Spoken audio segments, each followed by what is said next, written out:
Okay, class, in this one I am going to go through how you do validations for numbers. Now, why would we want to do this?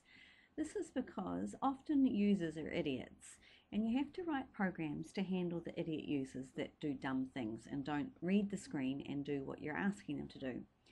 So let's say that you're trying to get somebody's age and they're stupid and they just hit the enter key rather than putting their age. Or maybe they're silly and having you on and they put in a negative number. Doesn't really matter. Let's just try and figure out how we're going to make our program be able to work properly in a controlled manner where we as a programmer are in control of what happens. So let's look at what we've got going here. I've got this here. Text window to right line, enter your age, and then I've just got a wee comment here that, sorry, in the display on the screen. To test it out, just press enter rather than your age. So we'll try both ways, where we put in a proper age and then how we're going to handle it if they just put enter.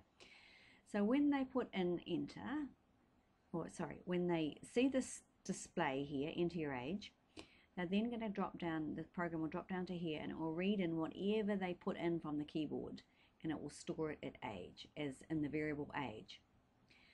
So I mentioned before that for a number, if there's an enter key put in rather than a number, Small Basic will always see the enter key for a number variable as a 0. It becomes a 0. So right now, see where age is highlighted up here. If I put in an enter key right here instead of a number, it would be a 0 that ends up sitting inside the variable box age, that would be stored inside the variable box age. So then I'll drop through and I'll say, if whatever is in age is equal to 0, then you got a problem. Nobody can be 0 age. So you have to go to the part of the program that handles invalid input. Where's that? Down here. So the program will look for wherever this is. This could even be at the front of the program, at the top. It doesn't matter. So here is, it looks for, it goes from GOTO here, invalid input, and it searches up and down the program for this label. Here's the label called invalid input. That's the same. So I must have to do this. Here's the text window.writeLine. It will display on the screen, you entered invalid input, so program will end in 2 seconds. Here is the command to the program to delay it for 2 seconds. Remember, it's in milliseconds, and then it ends. Okay, so what's happened if age was actually not equal 0? Then what would happen? It would not go through these bits here. It would drop through straight away. That would be false, so it would drop into here. And you would see your age is whatever was entered.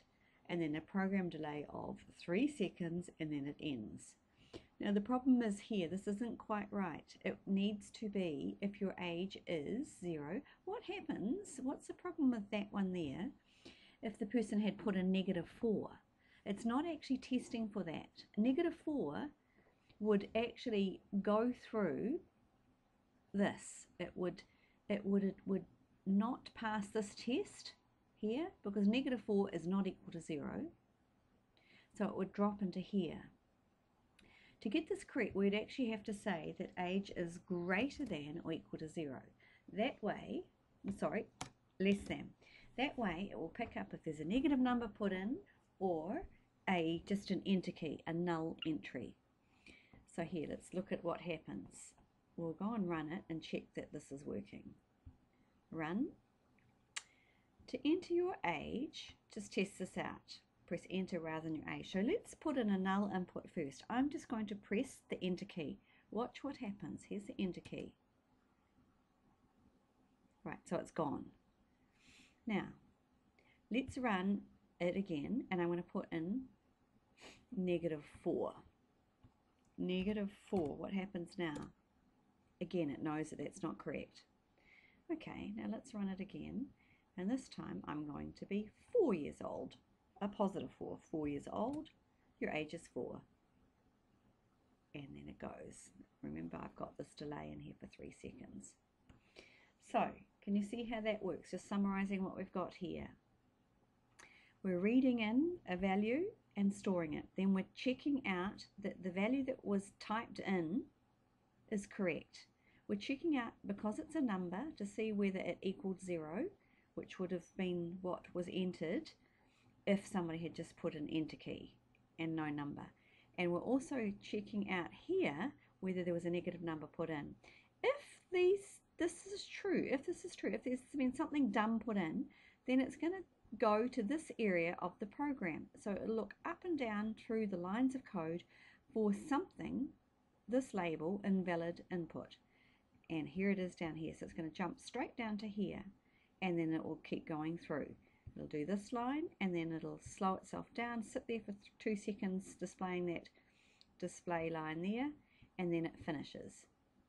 Okay, so let's say that good data was put in and it's appropriate and valid, it's the right data, and it was, we could say, 7 years old. So if I was 7 years old and I put it into there, it would go through, ask itself, is age less than or equal to 0, is age less than or equal to 0?